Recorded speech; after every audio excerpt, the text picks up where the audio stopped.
All right, folks. Well, we are here in the last pod of October, which means by the time some of you hear this, millions of people will have lost their SNAP benefits. Food stamps will be kaput nationwide November 1st in just the latest campaign of cruelty, it seems, from the Trump campaign. Trump's war on the poor. Yeah. There's no end in sight, and y'all, this is bad because the ramifications for this are much beyond just the folks who get food stamps. I mean, I read a statistic. I believe it was in the Atlantic. Don't super quote me on that, but the average grocery store gets something like a third or more of its business from food stamps, more so for local grocers, small local chains. Grocery stores are going to go out of business. And guess who they're going to pass those costs along to? Absolutely. Everybody else. Everybody else. And not just the small grocers, big chains, your Kroger, your Meijer, your Walmart. Listen, Walmart are starting to tell people, like, get delivery. Like, don't come in. Yeah, and this is happening under the context of the federal shutdown, of course. USDA just said they're about to run out of SNAP funding. They had enough for October. They're not going to have enough for November and moving forward. It's bad. It's 40 million people. Yeah. 40 million people that utilize SNAP benefits. And, you know, there's often a picture painted of SNAP recipients of, you know, lazy people that just use the government dollar to go and buy soda. But just some quick stats on this. The average recipient gets $188 a month in food assistance from SNAP. That's about $47 a week for groceries. That is not very much, but it's necessary for a lot of people. Yeah. And it's going to go away because Republicans don't want to negotiate on health care, plain and simple. It's ridiculous. So Trump, starting November 1st, Trump is throwing 15 million Americans off their health care. He's doubling premiums for 20 million. And now he's refusing. So we have emergency funding for SNAP. He's refusing to use it. So we have $5 billion set aside to keep hungry people fed. And he's saying no. So, and that includes 16 million kids. Okay. It's disgusting, but not going to do anything about that. Those tax cuts to the 1%. No, or the 40 billion that is going to get sent to Argentina. Right. Which, by the way, if you cut that in half, the 20 billion would completely have funded SNAP, and the other 20 billion would have funded these tax cuts for 2 years. Obamacare for 2 years. Yeah. So we could feed people. We could keep them from stop going hungry. We can make sure people have health care. Trump doesn't want to. Yeah. SNAP costs, I think, like $100 billion a year. It's administered by the states, so the states make up some portion of the amount that we have to spend on the program. It is like 1% of federal spending. It's literally nothing compared to the amount that we spend on other shit, and it's going to be really bad. And I have a sort of explainer or a thing that was put on the USDA website that I want to read off here. Okay. This, in lieu of these SNAP benefits going away for the next month and whoever knows how long, the USDA website posted this message. Senate Democrats have now voted 12 times to not fund the food stamp program, also known as SNAP. Bottom line, the well has run dry. At this time, there will be no benefits issued on November 1st. We are approaching an inflection point for Senate Democrats. They can continue to hold out for health care for illegal aliens and gender mutilation procedures, or reopen the government so mothers, babies, and the most vulnerable among us can receive critical nutrition assistance. What they are doing is using SNAP as a wedge to take people's health care away. But that's crazy. First of all, and let's just knock this out. Let's just say this. All right. It is illegal in every state in the union for undocumented people to receive federal health care funds. You cannot do it. Yeah. So MAGAs frequently do this. They just totally make shit up, or they hear something somewhere and they knowingly conflate it to something else. So what they're talking about is when you go into an emergency room, that hospital has to care for you. By no law. matter who you are, your background, your color, how much money you have, that's it. Yeah. So when people who are undocumented have health emergencies, they walk into an emergency room and they cannot be turned away. No. This is not like people who are undocumented getting free Medicare. It's totally and that's different. That's how it has to be, right? Yeah. Like we can't have hospitals piling bodies up in the streets because they check their papers. We can't let people bleed out in ERs in front of people who can take care of them. It's just against the Hippocratic Oath. Yeah, like no doctor would actually allow that to It's happen. against Christian values. What civilized society would let people die in a hospital and refuse care because that's not your country of origin? Yeah, exactly. And It so just doesn't happen. sometimes Medicaid will make up and reimburse hospitals for when they have to do that, but it's incredibly rare.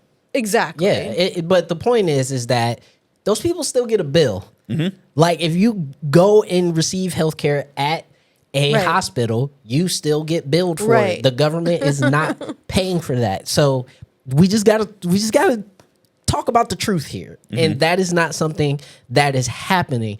So also, once again, to bring up our good old friend, the Hatch Act. That statement is just so fucking insane. Yeah. It's unhinged. It's just way worse than the Kristi Noem Airport one, if you ask me. And they also, just turned it up a notch. I'm not aware of like federal funds being used for people's gender reassignment surgeries. That's just also something that I'm I don't not. think They're so. just obsessed with trans people's genitals. That's what I'm trying to understand is like for a group of people that's all about get the government out of my life and out of what I want to do. Y'all show like being in people's trousers. Yeah. So, you know, anyway, on that note. Listener, let us know if Medicaid covers gender affirming care. I don't think it does. I don't wouldn't think it does. so. I'm pretty sure that falls under elective care. Yeah. But anyway.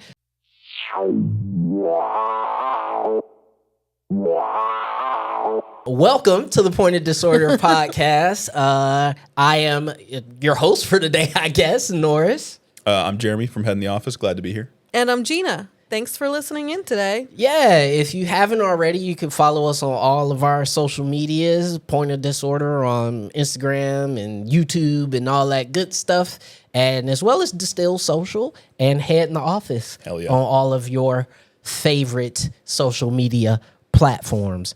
We're going to stick with the federal shutdown because it is now almost full-blown, a whole month of shutdown. I think if it's 4 more days after the first, it will be officially the longest shutdown in American history. Only to be outdone by Trump's shutdown in his first term. Yes. So Also, the last one that happened was Trump's, and that was the longest one. Now we're about to make it even there's longer. a trend here. Yeah. Biden never shut down the government. That's all I'm going to say. We're just putting it out there. But I wanted to talk about this because, as we know, federal employees are now going to be looking at their second missed paycheck. Literally, federal workers are in Virginia in the DMV area at bread lines, at food banks, which, by the way, Gina, you read to me that Trump actually has like stopped support going to food banks too. Yeah, it's kind of crazy. So we had $50 million in deliveries ready to go out to food banks across the country. And he said, no, don't send it. So this means 27 million pounds of chicken gone, 2 million gallons of milk gone, 10 million pounds of dried fruit, and 67 million eggs that were never shipped out. They're just sitting there left to rot. Insane. Okay.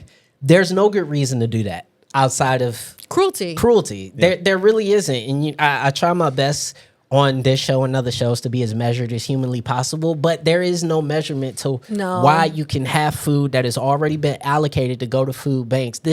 Let's take the shutdown out of it. Trump is in his let them eat cake era. Clearly, because this food has already been allocated. Yeah. This is stuff that was going to get shipped out whether the government was shut down or not.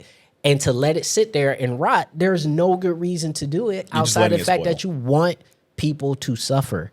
Yeah, and right now, it's just, for the most part, federal workers that have not been paid that are in these bread lines, literal bread lines under Donald Trump. It's about to get a lot worse with a lot of people not having access to SNAP benefits that they rely on. It's going to be a lot more people across the country in bread lines, and they just straight up they are not in a position to handle the workload that's coming their way, especially if the Trump administration is purposely starving people. I mean, remember during the campaign, the presidential campaign, when they were saying like, oh, if you vote for Kamala, there's going to be bread lines. Exactly. It's going to be communism. Everything's going to look like the Bolshevik revolution.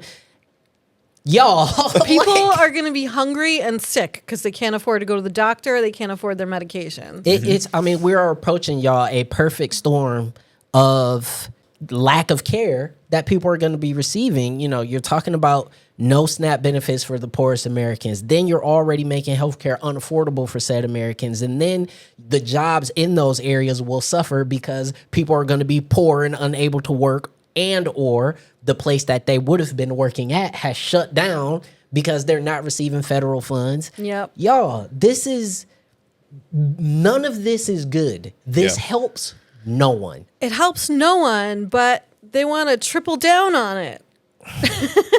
Yeah. All because they wouldn't restore healthcare premiums that have been in place for, what, 15 years at this point? Yeah. How old is the ACA? Like, what are we talking about? Yeah. Yeah. And like, I think for me, I always want to ask the person that voted on the other side, that voted for Donald Trump, and to say, I want to know how this benefits you. Like, that's always my question, right? Is that usually you vote for something because you believe in it. And I've seen poll after poll that says that they don't like Trump for policy. It's all culture stuff. Well, it's all culture war stuff. Let's look at the soybean farmers. Yeah. Okay. Now we know in Trump's first administration, We love the soybean farmer. farmers got fucked big time in the first administration. Okay. Lots of family farms went under. All like his trade policies really screwed them over. So they all voted for him again, and the exact same thing happened. And it's much worse right now. It is going to be so much worse with the tariffs. Well, in those markets ain't coming back. So it's like they voted for the racism over their own farms. Yeah. You know what's wild? People voted for the racism over their own bank accounts. You know what's wild? Majority of the Latinos in this country ain't gonna get deported, y'all. Like, they're citizens. Majority of the black people in this country are not on food stamps.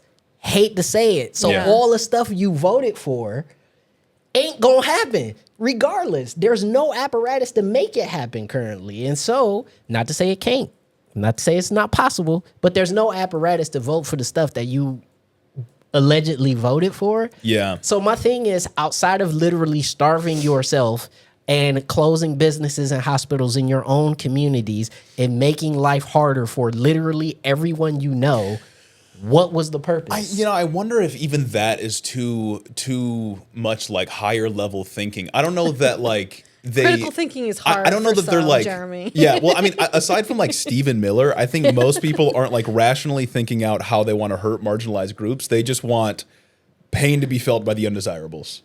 And in their mind, as long as that's happening, then they're okay with it.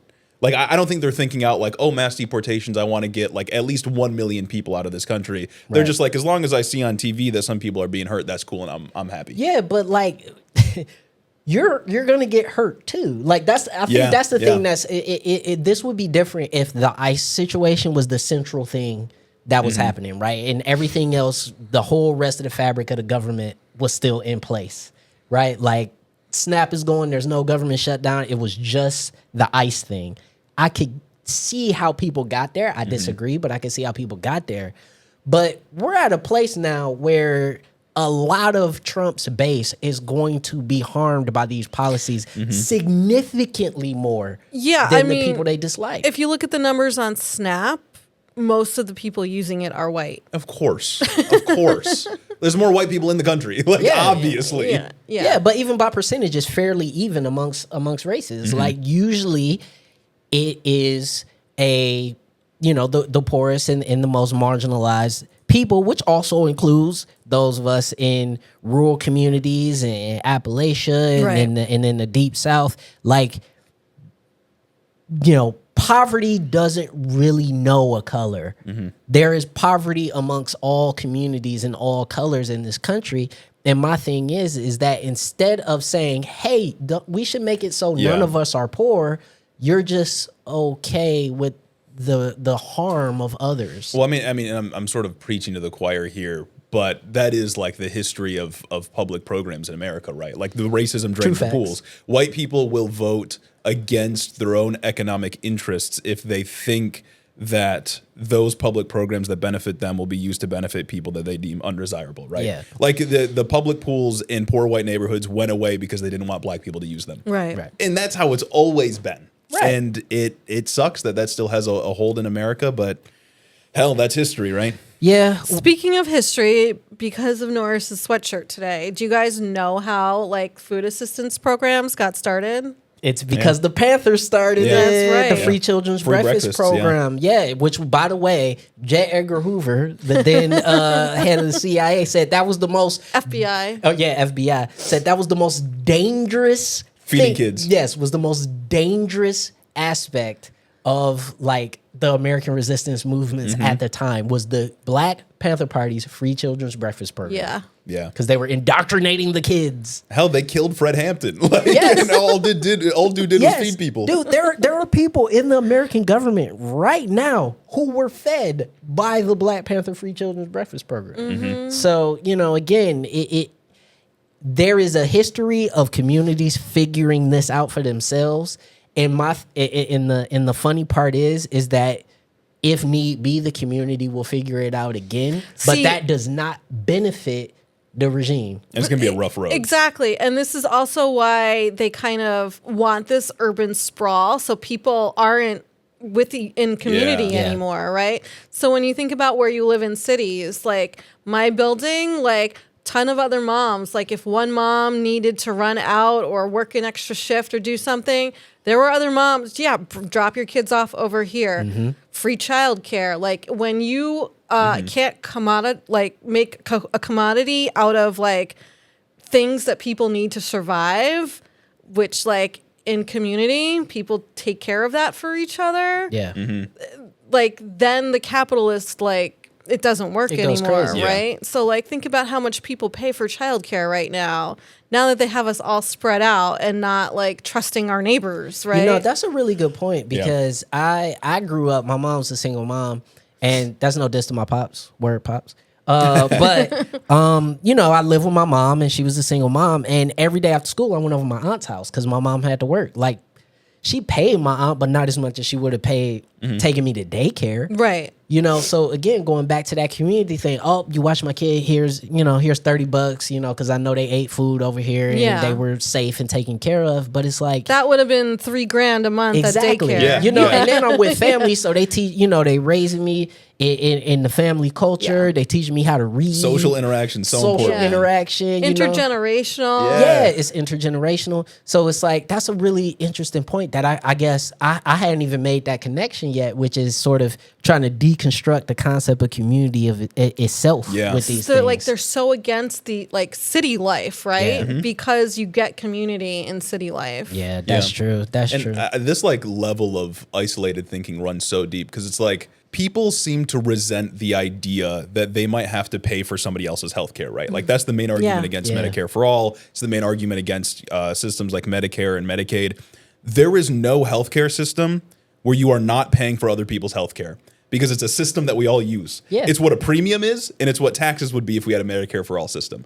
There is the only healthcare system we can have that we can all use, that we all benefit from whenever we get sick, is one where we all fund it together. And there are better ways to do it than we do it now, but because people are so isolated and because people think so individualistically, they can't wrap their minds around the idea that there is a shared interest in building systems that benefit everybody equally. Well, and racism is often used to tear these projects apart. Absolutely, because you think about it. A healthy society is a society that goes to work. Yeah. It's a society that generates revenue. It's a society that can protect itself, and it's a society in which everybody can thrive. But when everybody's thriving, that means really bum-ass, mediocre people can't succeed.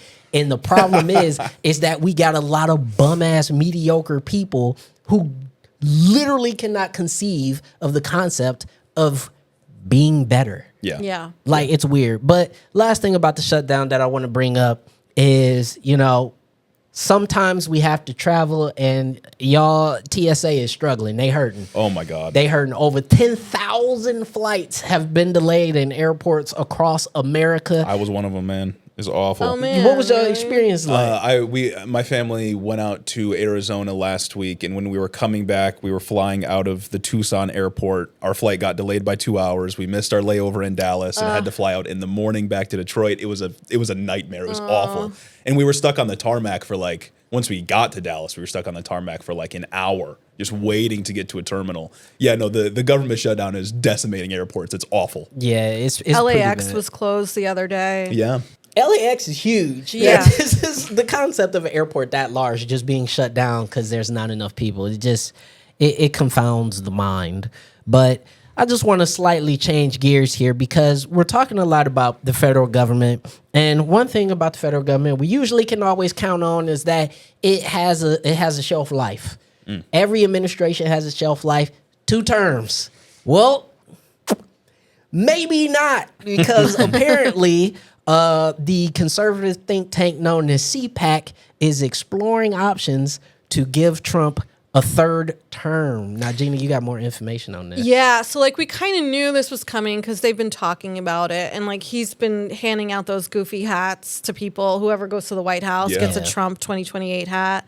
And like last week, Steve Bannon was on a show talking very openly about it, but there was a leaked document that came out, and it revealed this 3rd term project group, okay? And they basically wrote a whole memo, and they'll be at CPAC early next year when they have the conference. But the thing that stood out to me, okay, number one, it's against the Constitution, right? So the people who were calling themselves constitutional scholars during the Biden administration are now just taking a big old dump all over it. Yeah, and Gina, I just want to pause you right there before we move on because there's some additional layers here that we're going to explore. But I just want to say this, and I want to look right in the camera when I say this, y'all, is that all of the people who carry around the "Don't Tread on Me" flags and the 2A people and the Michigan militia and all the rest of y'all types who sit around and want to cosplay as revolutionaries, y'all, this is what you've been training for. This is what you were training. The man is literally telling you, I am going to seize power and never leave. Like, y'all, there are no libertarians. Yeah, no, there are no libertarians. It's not a cult, though. It's not a cult. I swear it's not a cult. I swear it's not a cult. I swear. Like, if you sitting around calling yourself a libertarian and you're cool with this, bro, just go back into your commune, keep growing your crops, and call it a day. No, they're in single-family homes. They're not in communes. Yeah, well, libertarians aren't. Yeah. They're in double wides. Let's be honest. Come on. They just dream about the idea of like shooting someone on their property. That's why they're libertarians. Yeah, like, they're living in like cabins in rural areas. Yeah, I'm just saying, like the costume revolutionary, you know, that is still somehow deeply afraid of cities. Is disgusting to me. I can't stand it. Like, if you were a constitutionalist, be a real one. Yeah. Or just the people who have been crying about the Constitution or cried about the Constitution throughout all of Biden's presidency. Look at what they're doing to it right now. Like they're talking about one of the most long-standing traditions in this country is that even before the 22nd Amendment is that presidents serve 2 terms. It has always been how we do it. I know FDR was different, but for the longest time, this is how it was. And then we codified it into the Constitution, and now this guy wants to go for even longer. So let me read you guys like the first paragraph off of this leaked memo, okay? So this was supposed to be released February 20th at the Gaylord Hotel, which is where they have CPAC every year. So it says, the case for presidential tenure reform. This press conference will explore the case for reconsidering presidential term limits, arguing that extended leadership can be crucial during times of national crisis and economic development, drawing on historical examples like Franklin Delano Roosevelt's 4-term presidency and international cases such as Viktor Orban in Hungary. Viktor Orban! Who they're trying to overthrow right now. Citing Viktor Orban as a reason why we need a God King Emperor is awesome. The discussion will highlight how sustained leadership fosters policy continuity, national stability, and long-term progress. First of all, they're comparing FDR during World War II. Literally the largest war ever of all wars ever. To Trump. Dude. Right now. Orange guy. And it's like to even compare Trump's economic plans to the New Deal. Are we like, be for real? Like, even if we take the argument that there needs to be continuity between presidencies to accomplish a goal, that is psychotic. So they want to. Okay, FDR made Social Security. Yes. The Republicans in Congress have written a plan to cut Social Security. To destroy it. Yeah. Yes. The GI Bill, the birth of great society, massive infrastructure building. All of this comes out of the New Deal. All of it comes out of the legacy of FDR. And these people stand for the direct opposite of all those things. And there's that's why we need 4 terms, dog. Okay, so to break it all down. As bad as this all is, all right, you read down media contact. Oh gosh. Amber Harris. Oh no. Of the Oakland County Republican Party God. in Michigan. Homegrown. Homegrown, yes. It's always someone from Michigan. There's actually a few people. Birthplace of the Republican Party. Good old Michigan. There's actually a couple of Michiganders from Southeast Michigan involved in this. Amber is one. If you don't know who she was the lady. Okay. She's very active in the Republican Party. Right. She went to all of the Trump rallies and would hold up auto workers for Trump signs, although she is not an auto worker. She's just like one of the biggest... Like operatives. Yeah. Whatever the parroting talking point is, they give it to Amber, and she's just like... Sheesh. Cool. So, yeah. Listen, y'all, I cannot express how dangerous this is, and I'm not just saying this because of...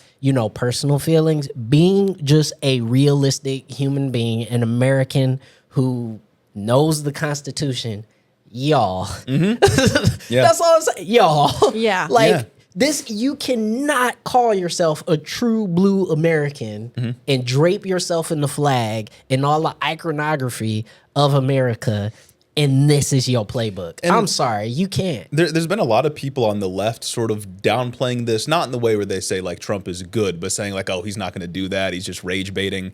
It seems like they're pretty serious about doing it.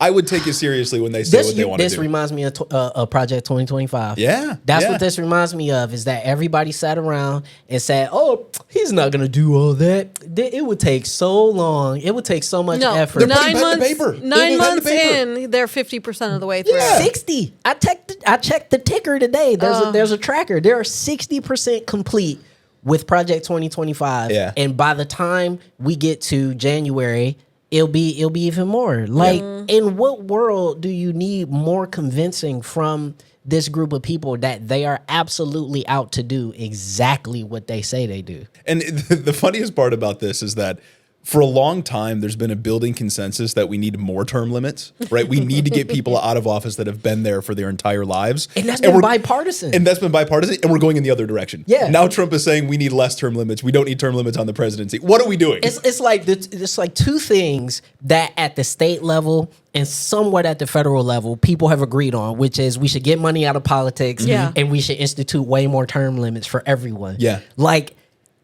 this administration just said, nah, more money in politics. As a matter of fact, politics should just be money. That should be the only politics. And I should never have to leave office. Never.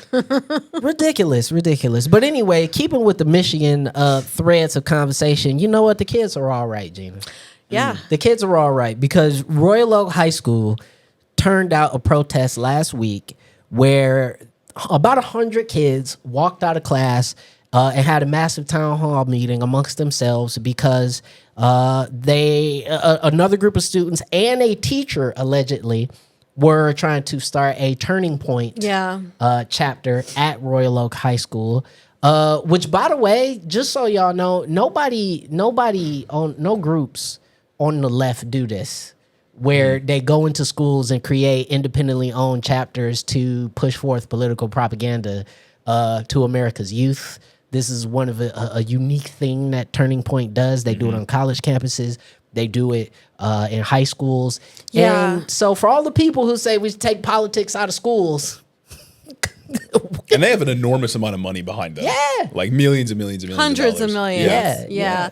So, like, we know this has happened not just at Royal Oak High School. It's happening in Rochester Hills and a few other places also. But the Royal Oak case was, like, the gym teacher, Yeah.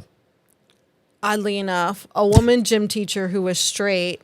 Her biggest issue was like with the LGBT, like she's been reported before for having said like something like anti-LGBTQ things. Yeah, there's a huge subreddit on it where former students were talking and saying basically like this gym teacher is known amongst alumni of Royal Oak High to be homophobic. Okay. Homophobic and racist. Yeah. So I guess she put the seed of thought into the conservative students at the school, and they just, as soon as this like new Instagram page popped up, like people were right on it, and like the kids were immediately like no. And honestly, like if you recall, like Royal Oak during Trump's first presidency, there was an incident in the middle school where kids started chanting "Build the Wall." Oh my God! Royal joke. What the fuck? So I was like, "How is this going to go down?" Like you hear Royal Oak and you think, "Okay, that's a very like liberal area. It's in Oakland County. Like this shouldn't be happening there." But then I'm like,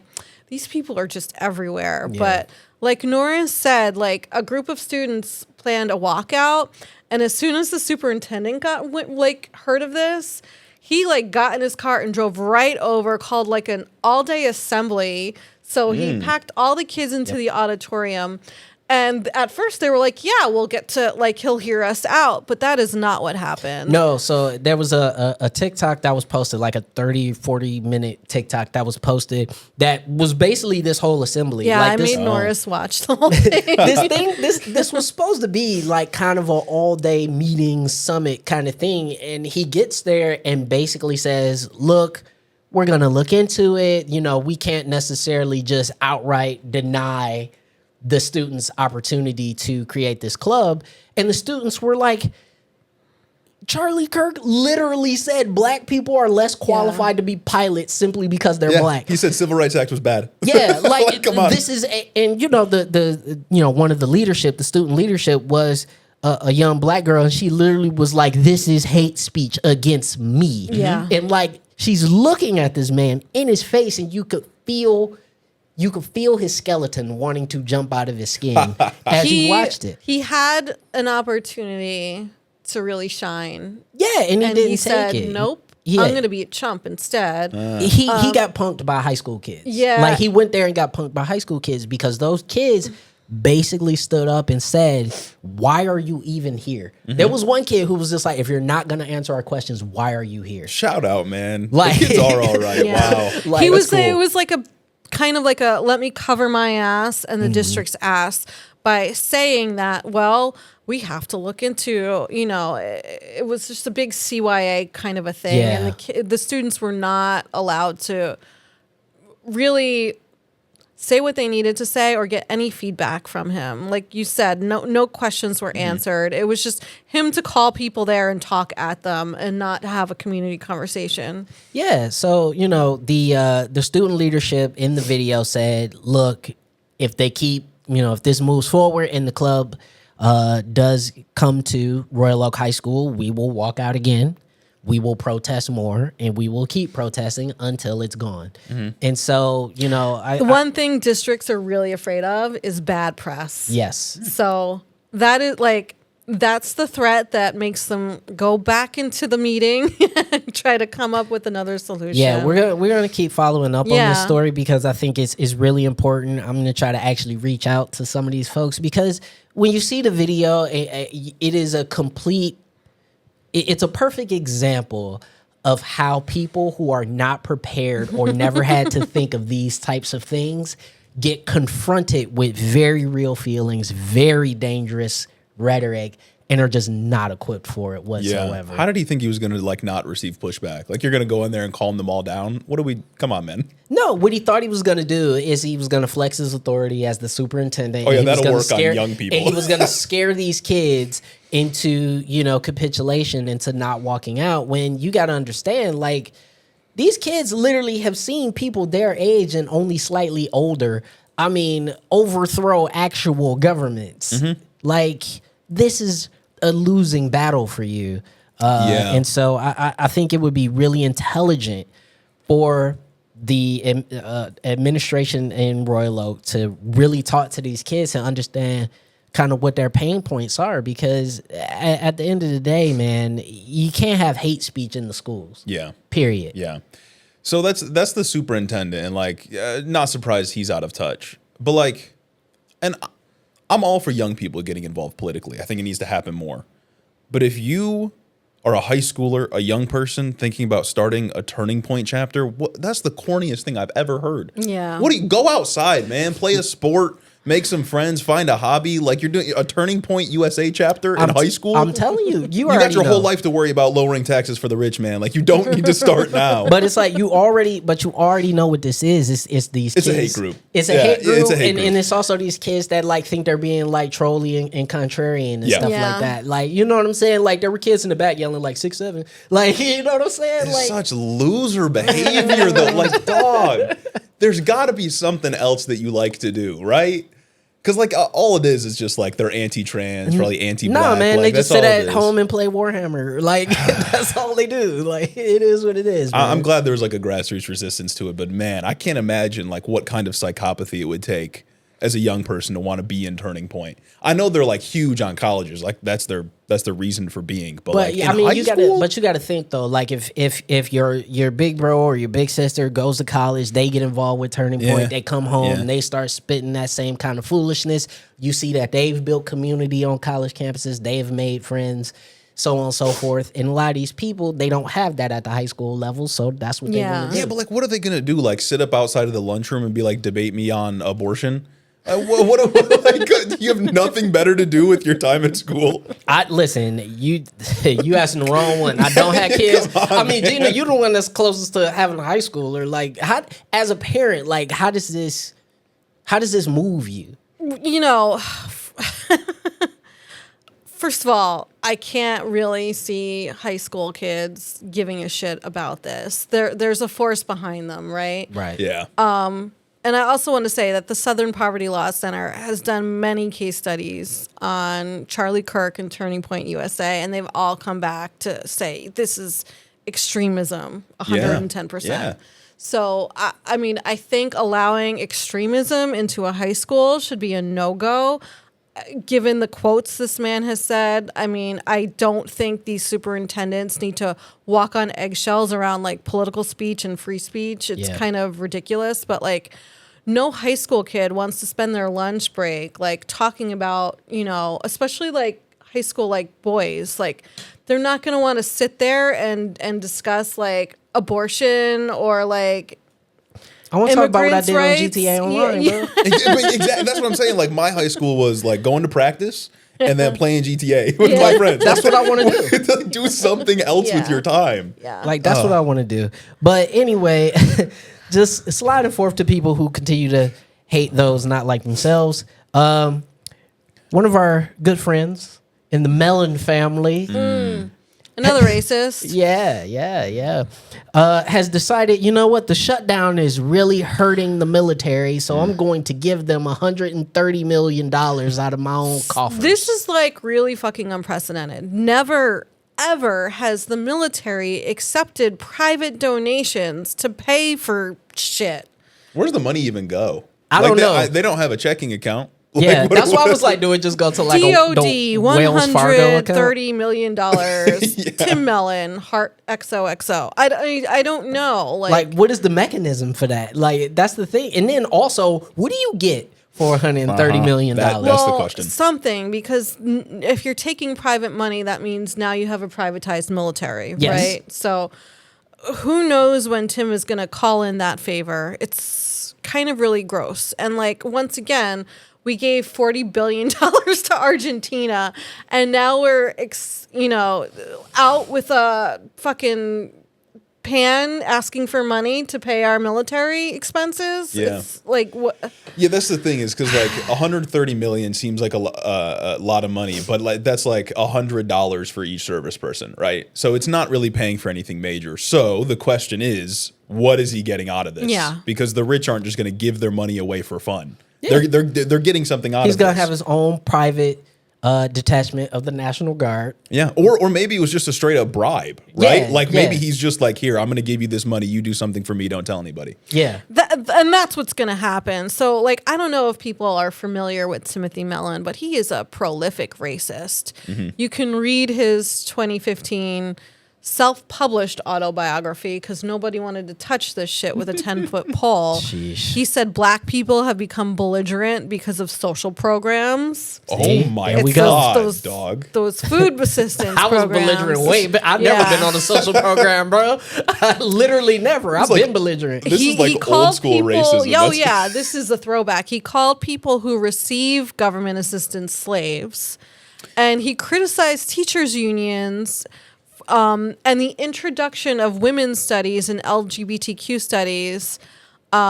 He basically said none of this should be in higher education. Says the man Wow. born into the Mellon family. That's exactly the point. He's Yeah. done nothing to earn any of that. No. You were born into Nothing. like one of the major economic dynasties in this country. Yeah. In the world, Like, bro. I'm level with, Nepo like, baby Rockefellers. calls folks taking assistance slaves. Yes. Ridiculous. And by the way, just to give context, right? 100 million, 30 million, like you said, is a lot of money. It costs $6.4 billion every 2 weeks to pay Yeah. the servicemen and women of this military. He's paying for a favor. He's paying for a favor. Yeah. That's not a let me cover the paychecks of the whole military No, for a couple this weeks. is a drop in the bucket yeah, when you look this is a into our favor. Defense Yeah. Department So budget. by the way, all the billionaires out there, come on down, military's for sale. Mm-hmm. That's what this says. It's insane how openly corrupt this administration is. Like they just take money from anybody that's willing to hand it out. And I'm glad you said it exactly in those terms It's not a because secret. at this point we have to stop being euphemistic about this. Yeah. And we have to say, y'all, this is corruption. This is every RICO case that has ever Yeah. happened to anyone ever. The Gottis and the Gambinos is looking back at this going like, bro, if we even did a quarter of this stuff, we'd be thrown under the jail. Trump just said last week that the taxpayers are going to pay him $230 million for the investigations into him Yeah. over the last few years. Yeah. Like he said he was going to pay, the DOJ was going to pay him for the damages that he has endured because of these investigations. It's just corruption. Like He's no literally president- asking that is- for emotional damage. That is insane. Insane. He committed a bunch of crimes. The Yeah. DOJ barely investigated him for it, and now he wants to take $230 million away from us. It's corruption. Yeah. It's corruption. There is no other way to put it. It's corruption. And I think everybody needs to start screaming it from the rooftops because it's not about political parties. This is not about what side of the team you're on. This is about the U.S. Constitution and how this man is literally wiping his ass with it every day. Yeah. Or take a look at the pardons that he's given. He pardoned all the January 6th rioters. They're all free now. And then he just pardoned the CEO or the former CEO of the Binance company because they approved a $2 billion investment paid for with Trump's family's crypto coin. Like it's if you pay this administration anything, they'll do favors for you. You got to get out of jail free card. Pay him $2 billion, he will give you a get out of jail free card. And by pardon. the way, one of those January 6th people who got pardoned actually is back in jail for threatening Hakeem Jeffries. Yeah. So Most predictable thing ever. y'all, like, Yeah. Commit crimes on my behalf and I'll free you. Okay. what are we doing? Speaking of January 6th, All right. Great segue. apparently there was a protest outside of Angela Rodriguez's house the other day. So if you don't know her, she's a state rep. Well, she was a hairdresser who during COVID, she couldn't cut hair. So she decided to just like squawk about it and then run. And she's in a very red area. The famous haircut protests of 2020. That's right. Yes. Yes. The most important civil rights issue yes. of our time. The haircut Being riots able to of get a haircut. 2020. Being able to get a haircut during a global pandemic. Yes, continue. So she ran for office and won. Like I said, her district is really, really red. Angela is as MAGA as you come, Right. okay? She participated in January 6th, made a whole Facebook Live video that was like still around like and up the last I checked on it, where she was showing off her collapsible baton to her car mates, one of whom was somebody she was cheating on her husband with, allegedly. Awesome, good person. Her husband's got like the 3% tattoos, and he's like in Dar Leaf's like cosplay, like sheriff's brigade. Like they're in it to win it. Okay, so she's just terrible. A 3.5 guy who got cucked. Awesome. Yeah. Sounds about right. Exactly. Cool. This all tracks so far. Yeah. So apparently some people with some signs went out and stood. Some of them were standing in front of her house on the sidewalk, and 2 people went up and rang her doorbell, which is not illegal. Mm-hmm. Okay. No. So the Midwesterner posts like the Ring camera footage of it onto their Twitter site, and like, guess who fucking picks it up? Let me guess. Was it your good friend? Dana Polhanky decides to tweet like, this is terrible. Like, you should, like, Democrats shouldn't be doing this. Just like such bullshit. Completely like, first of all, uncritically retweeting a far right Michigan.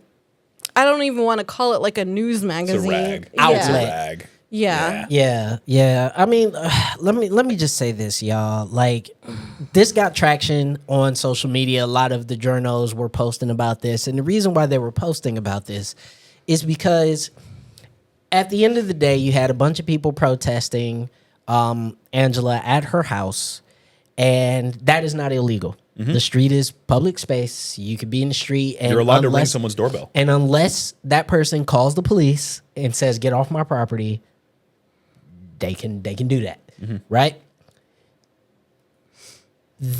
I did not hear the same amount of sort of, I guess, anger and vitriol when, especially during the pandemic, people were protesting at Democratic lawmakers' house. There was a plot to kidnap the governor.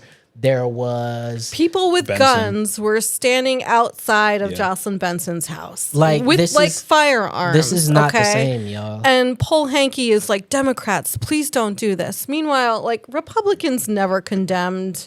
Like, they're just silent on it. Why would you even bring it up? Yeah, because they about that action, and at the end of the day, y'all, it's protesting is good. Yeah, and if you are a person that truly believes that somebody like Angela Regas is actively against your own personhood, which a lot of people feel the GOP is actively working against other people's personhood, then yes, they should have no moment of peace. Yeah. Now, you could do that in a way that does not threaten anybody's safety, which is what these people did. Absolutely. If you see the video, none of these people look threatening at all. And it's like the folks outside of Stephen Miller's house, right? His neighbors all write stuff in chalk on the sidewalk against him all the time. Perfectly okay. Yeah. First Amendment right. I just don't, like, why are we pearl clutching about protest methods? Like, in the year 2025, like, Trump's trying to starve people, and we're talking about don't protest on someoin's porch. Like, Dana eye on the ball, people. She pretends to give a shit about safety, but if she really did, she wouldn't have doxed me and Julie for winning a Twitter argument about her lying about gutting minimum wage. She seems to be real sensitive about those Twitter arguments. Yeah. Well, she deleted her. She ran from the ratio. She ran from the ratio. It's crazy. That's ridiculous. She doubled down. She put another post up though because she got the first one wrong. Because once again, we have a Democrat uncritically retweeting a far right rag. Mm-hmm. The group of people who was out, apparently they went to more than one person's home that day. And according to the updated Polhanky post, one of the people they went to was a Democrat. So it's like, you don't know what the fuck you're talking now this about. Is a whole non-issue. Yeah, exactly. These people were just going around protesting folks they don't like, which is their right. Yeah. That is the most American thing you do. I was going to say, that's America. That is America. Speaking of America, we want to slide over to America's biggest city and just get a very brief update on your hometown, Gina. Yeah, okay. So for the first time in a really long time, and I'm going to say years perhaps, I was inspired by a political speech I heard. Wow. Yeah. Wow. And you know I have a very high bar for that because I get very easily bored. Like, I know. I hear it from Gina every day. This is boring. We don't want to talk about it. So, there was a big rally in New York for Zohran Mamdani And looking like he's gonna potentially run away with the mayoral race in New York. Had a big rally in conjunction with AOC and Bernie Sanders. Huge event. And AOC makes this speech, which I'm not gonna lie, it feels very Obama 04 DNC. Very presidential. Very presidential. Very patriotic. Absurdly patriotic. And, and I'm all for, I'm glad you said that word. I'm all for taking the word patriotic back. Yeah. I'm all for taking the American flag back. I hate it being worn by people who are hateful. Yeah. And, this speech was incredible. What she said about the city, though, I mean, you can scale to America as a whole because, she was talking about New York City and how, it was built by literally the steel workers and everyone building the entire city from the buildings, the roads, the bridges, all of it.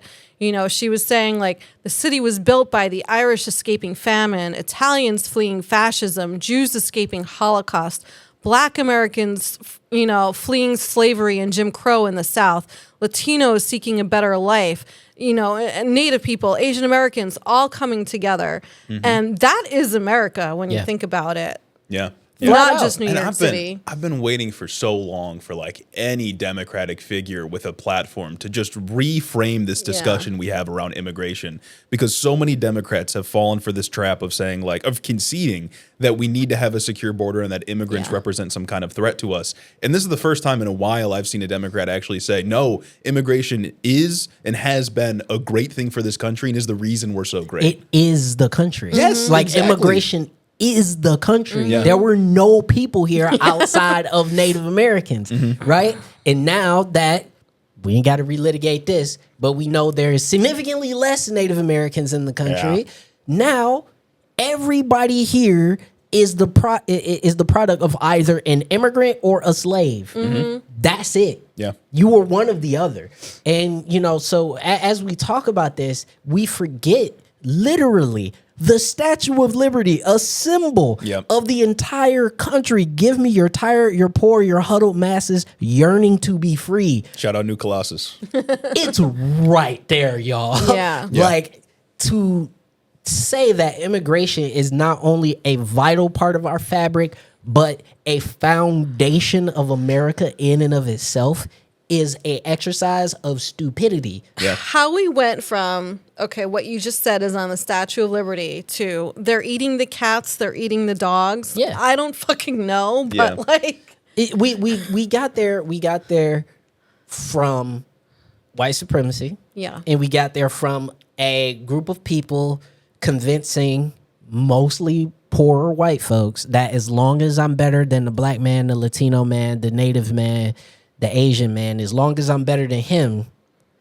I'll rock with you because you're looking out for me, which in the end of the day, they're only looking out for themselves. So, I like how you said it. Let's reframe immigration and let's get back to talking about immigration as a strength.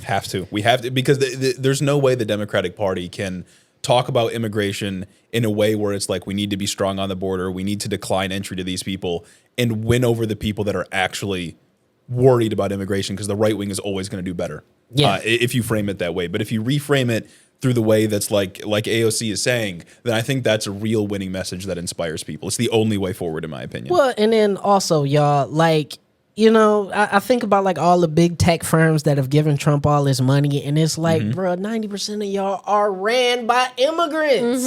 And they but like the MAGA base resents that too. They think those should be American jobs. They will never be. I know that, but it's like, but insane. Actually, it's insane. Again, let's stop. Let's reframe. They're Americans. Yeah. Those people are citizens. They're Americans. Yeah. Those are American jobs. They already are American jobs. But you just think American looks like one thing. Yes. And it's not. America looks like everyone. Flat out. And I think on that note, well, I just want to say the other really cool thing about last night. So there were like 14,000 people there. Yeah. And so like AOC spoke, like there was a whole big lineup. It was quite a few people who spoke. But when the governor of the state went out on stage, the crowd just spontaneously broke out into a chant and were over and over again saying "tax the rich." It was like, hell yeah, yeah. hell yes. Dude. And she just stood there and she's like, "Okay, I get it. I hear you. I'm gonna just play this really quick because it was like so cool."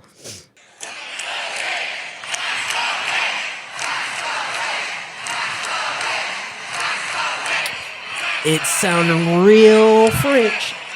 Like, it sounded real French, y'all. I don't know what to say. And that's Kathy Hochul. Yeah. Yeah. No, that's good, man. It's good to see inspiring things every once in a while. No, it is. And I think there is an undercurrent in this country, particularly while we're in the middle of this shutdown, where people are sick of this. People are tired of this. They keep using this trope that, like, okay, if Mamdani wins, the billionaires and millionaires are going to flee the city, and then we won't have, the resources to keep things going.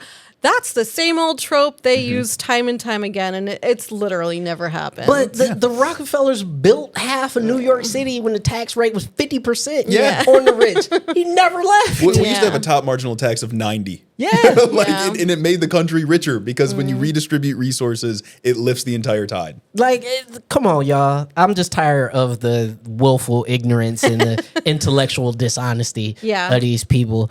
But on the last note, it's going to be Halloween tomorrow, this week.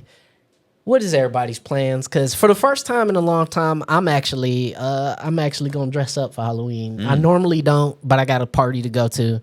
And there will be a person I have a crush on at this party. So I have to go and I have to look okay, very what's the spooky. costume?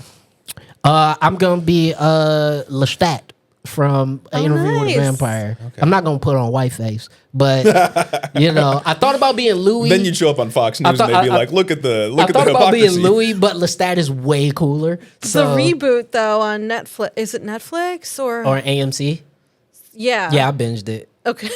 Yeah, I binged it because Louis is black in that version. Yeah, and I thought about but I would have to like cut my hair and all that, and I don't want to go through all that. And Lestat is just cooler. Yeah, so I'm gonna be Lestat. I want to tell our listeners that if they obviously haven't gone out on a Friday or Saturday night with you, Norris is always on point with the looks, like 100%. Thank you. So I try my best. I want to see Lestat pics because I know you're just gonna kill it. I gotta try to. My thing is I can't find the shirt yet because I got to get a frilly, Prince type shirt. Yeah, so, like a 1800s turn of the century. Exactly. Roughly. Exactly. Yeah. So I gotta go full force, but. What is everybody? What are you guys' Halloween plans? What's the Hiddo? What's happening at Hiddo for Halloween? We're both going to be traveling. I'm going to be in Chicago for Halloween this year. I don't know what the plan is, but I guess we'll figure it out once I get there. Dig it. You dressing up? I don't think so, because since we'll be traveling, I just hope the city's not like occupied while I'm there. a very like first world, the random worry to have, but you never know with this government. Yeah, so. Gina, what about you? You welcome in the trick or treaters? Yeah, so like on Halloween, like Friday, I'm just gonna be like doing stuff with the kids, but then Saturday, like Julie will be back in town and she's got some family with her, so we're gonna have to go and show the nephews a good time on Saturday night. For sure. So we'll look for like a pop-up bar or something. Yeah, well, you know what? I think that's going to be that for... Oh, actually, there's one more question. What's scaring you the most since it's spooky season? What about you, Jeremy? What is that all we talked about? What is scaring you? I don't know, encroaching fascism, the fall of democracy, late stage capitalism, the death of people in masses because we're cutting important programs. Yeah, no, the state of the country is what's scaring me. I concur. Yeah, RFK Jr. maybe the most. That dude's a freak. Yeah, I still can't believe we took the most unhealthy looking guy ever and put him in charge of Health and Human Services. Wait, are you telling me the guy who was on heroin for 14 years and recommended it for ADD? Yeah, swam in the poop river in DC. Yep, drinks raw milk daily. Had brain worms, had a worm that died in his head and he didn't know about it. Yeah. He was like not the best choice to. It's just like the right wing is obsessed with aesthetics. Like that's really like half of their politics is just how people look and talk. and he's the most unhealthy sounding and looking guy I think I've ever seen. He looks like his head is gonna pop off any moment. Yeah. It feels like a joke they're playing on us. That he's He's the always secretary. He's red and very veiny. I feel like No, but that's literally he's just that's the thing. When you want to deconstruct the entire federal government, you put the most incompetent people into each post. That's why Pete Hegseth is head of the Department of Defense. Yeah. That's why you got what's the other guy? Bug Eyes. That's head of the FBI. Like Cash Patel, a podcaster. Yeah, a podcaster Who had those challenge coins behind him? Did you see that? Yes, he's handing out challenges. ridiculous. Who shows up? Wait. Who's like girlfriend or are they married? Is like the Soviet like honey trap? Yeah, the Soviet honeypot. Yeah, like you put the worst possible people in charge of everything, so that when it falls apart, it's not shocking. Yeah, it's like the most incompetent people ever. It's embarrassing. It's embarrassing. kekistocracy. Yeah. Full blown. Actually, that's what's scary to me, the kekistocracy. But anyway, on that note, thanks y'all for listening to this week's Point of Disorder. Again, you can follow us all on Instagram, YouTube, where you'll be catching videos of the episode, Spotify, and all your podcast platforms where you can listen to us. You can also listen to Head in the Office. And don't forget to follow us also on Distill Social, which is where everything's Check us out in Substack, where we are like 50th in Rising News right now. So I gotta say our Substack's on fire, and we will deliver you stories probably like 4 days a week.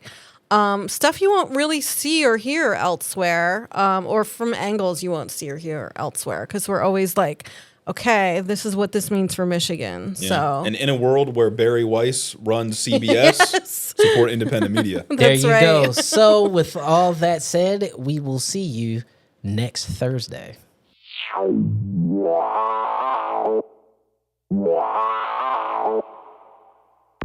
And that's a wrap on today's episode of Point of Disorder. We'd like to extend a huge thank you to everyone who listened today. And if you like us, give us a like, a subscribe, or a review on any place you get your podcasts. And don't forget to follow us on social media at Distill Social and at The Guerrilla Politic.